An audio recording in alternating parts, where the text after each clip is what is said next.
নমস্কাৰ সকলোকে স্বাগতম জনাইছোঁ প্ৰদীপ একাডেমি ইউটিউব চেনেলটোলৈ।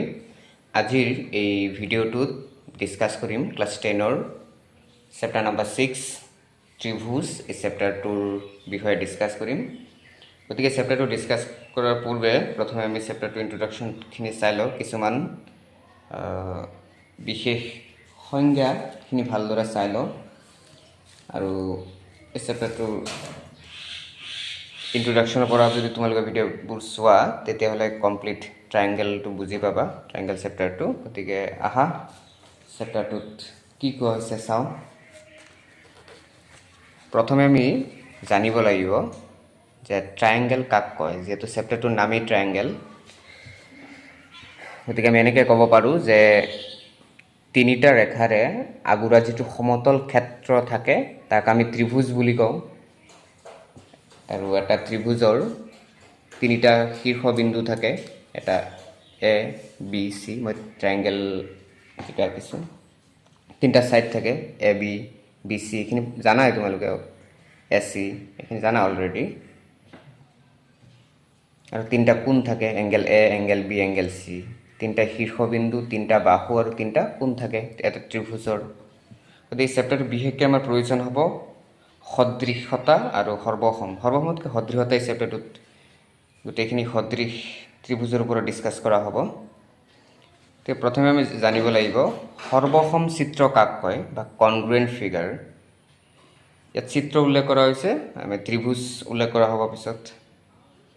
ঠিক আছে, যদি চিত্ৰ বুজায় তেতিয়া যিকোনো হ'ব পাৰে, অকল ত্ৰিভুজ নহয়, যিকোনো চিত্ৰ হ'ব পাৰে। যিবোৰ চিত্ৰৰ আকৃতি আৰু আকাৰ একে তেনেবোৰ চিত্ৰক আমি সৰ্বসম চিত্ৰ বুলি কওঁ। যদি ত্ৰিভুজ বুলি ধৰা তেতিয়াহ'লে ত্ৰিভুজটোৰ আকৃতি আৰু আকাৰ দুয়োটা এক হ'লেহে তাক আমি সৰ্বসম ত্ৰিভুজ বুলি ক'ম। বা চিত্ৰ বুলি ক'লে যদি আকাৰ আৰু আকৃতি একে থাকে চিত্ৰটো, তেতিয়া আমি সেই চিত্ৰটোক সৰ্বসম চিত্ৰ বুলি ক'ম। ইয়াৰ পিছত আহিব সদৃশ চিত্ৰ।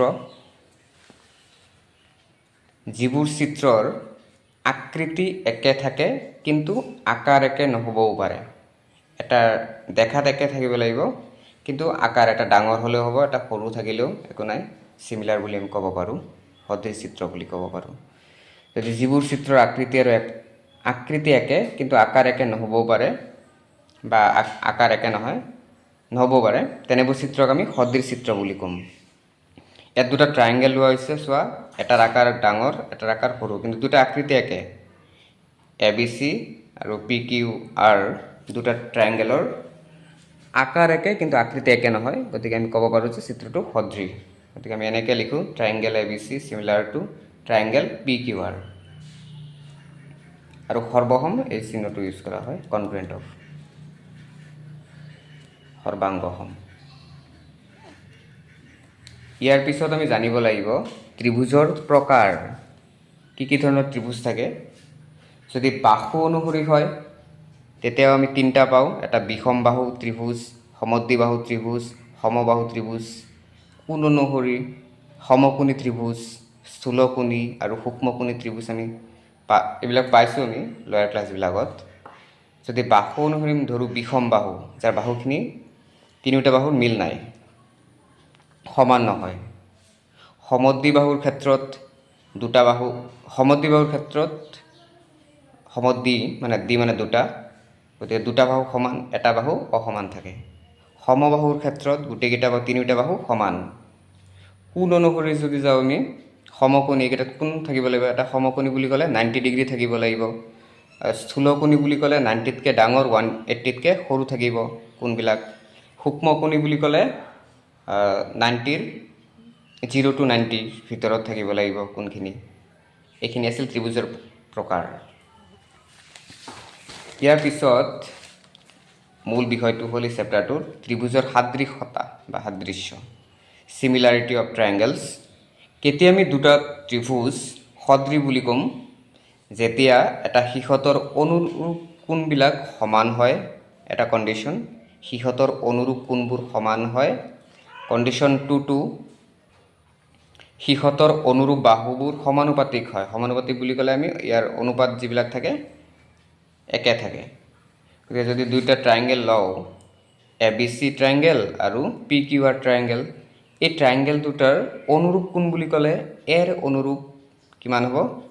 দ্যাট মিনছ আমি ক'ব পাৰোঁ angle A equal angle P, বিৰ অনুৰূপ Q, গতিকে লিখিব পাৰোঁ angle B equal angle Q, angle C equal angle R, এই দুটা অনুৰূপ, গতিকে গোটেইকেইটা অনুৰূপ কোণবোৰ সমান, তেতিয়া আমি সদৃশ বুলি ক'ব পাৰোঁ। ইয়াৰ পিছত কণ্ডিশ্যন 2 দিছে সিহঁতৰ অনুৰূপ যিবিলাক বাহু থাকে সেইবিলাক সদায় সমান বা সমানুপাতিক হয়, একে অনুপাত। গতিকে ABৰ অনুৰূপ হ'ল কি PQ, এতিয়া ক'ব পাৰোঁ AB বাই PQ, AC বাই PR, BC বাই QR, এই কণ্ডিশ্যনটো চাব পাৰা। এতিয়া চোৱা আমি এক্সাৰচাইজ 6.12ৰ যিখিনি চলিউশ্যন আছে এইখিনি কৰি দেখুৱাম এই ভিডিঅ'তে। গতিকে কুৱেশ্যন নম্বৰ 1ত কি কৈছে চোৱা, যে কাষৰ বন্ধনীত দিয়া শুদ্ধ শব্দৰ সহায়ত খালী ঠাই পূৰ কৰা। নাম্বাৰ 1টো দিছে সকলোবোৰ বৃত্তই সৰ্বসম আৰু সদৃশ। আমি জানো যে যেতিয়া আমি সৰ্বসম বুলি ক'ম তেতিয়া দুইটা বৃত্তই আকাৰ আৰু আকৃতি দুইটা সমান হ'ব লাগিব। গতিকে কিছুমানৰ আকৃতি আকাৰ সমান নহ'ব পাৰে, গতিকে তেতিয়া আমি ক'ম যে সদৃশ বুলি। গতিকে যিকোনো বৃত্তৰ আকৃতি একে থাকে কিন্তু আকাৰ একে নাথাকিব পাৰে, সেইকাৰণে সৰ্বসম বুলি ক'লে নহ'ব, গতিকে আমি তেতিয়া ইয়াৰ এনচাৰটো হ'ব সদৃশ। নাম্বাৰ 2 সকলোবোৰ বৰ্গই সদৃশ নে সৰ্বসম, ইয়াতো সকলোবোৰ বৰ্গ সদৃশ হয়। সকলো ডেছ ত্ৰিভুজ সদৃশ, সমবাহু যিবিলাক ত্ৰিভুজ থাকে গোটেইখিনি কি হয় সদৃশ, সমদ্বিবাহু নহ'ব পাৰে। সমসংখ্যক বাহু থকা দুটা বহুভুজ সদৃশ হ'ব যদিহে সিহঁতৰ অনুৰূপ কোণবিলাক সমান থাকে আৰু অনুৰূপ বাহুবিলাকো কি হয় সমানুপাতিক। এনচাৰটো মই লিখি দিছোঁ ইয়াত, এটা সদৃশ সমবাহু সমান সমানুপাতিক। নাম্বাৰ 2 কৈছে তলত উল্লেখ কৰাবিলাকৰ দুটা ভিন্ন উদাহৰণ দিয়া এযোৰ সদৃশ চিত্ৰ। আমি কেনেকৈ ক'ব পাৰোঁ, যদি আমি যিকোনো দুটা বৃত্ত লওঁ সেইকেইটাও সদৃশ হ'ব, ডাঙৰ সৰু ল'লেই হ'ল। যিকোনো দুটা বৰ্গ কি হ'ব সদৃশ। এযোৰ অসদৃশ চিত্ৰ কেতিয়া সদৃশ নহয়, যদি আমি এটা বিষমবাহু ত্ৰিভুজ লওঁ আৰু এটা সমকোণী ত্ৰিভুজ লওঁ তেতিয়া ই সদৃশ নহ'ব, অসদৃশ হ'ব। এটা বৃত্ত আৰু এটা ত্ৰিভুজ ল'লেও দুটাৰ আকৃতিও বেলেগ আকাৰো বেলেগ, গতিকে আমি তেতিয়া সদৃশ বুলি নকওঁ। তলত এই ত্ৰিভুজ দুটা দিছে, এটা ৰম্বাস দিছে এটা বৰ্গ দিছে, এই দুটা সদৃশ হয় নে নহয়, আমি দেখাতেই আকাৰ আৰু আকৃতি একে নহয়, গতিকে আমি সদৃশ নহয় বুলি লিখিম।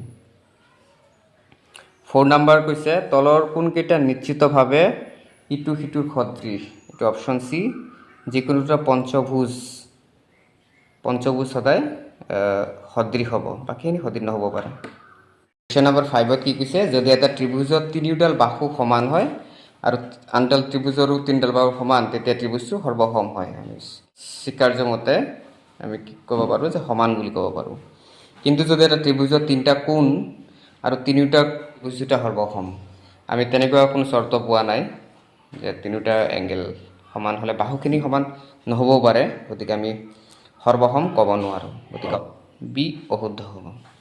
গতিকে ভিডিঅ'টো শেষলৈকে চোৱাৰ বাবে ধন্যবাদ থাকিল, আৰু পিছৰ ভিডিঅ'ত মই বাকী যিবিলাক ত্ৰিভুজৰ উপবাদ্য আছে আৰু এক্সাৰচাইজখিনি ডিছকাছ কৰিম। গতিকে ভিডিঅ'টো শেষলৈকে চোৱাৰ বাবে ধন্যবাদ থাকিল। তোমালোকৰ ফ্ৰেণ্ড চাৰ্কুলত শ্বেয়াৰ কৰিবা, চেনেলটো ছাবস্ক্ৰাইব কৰিবা।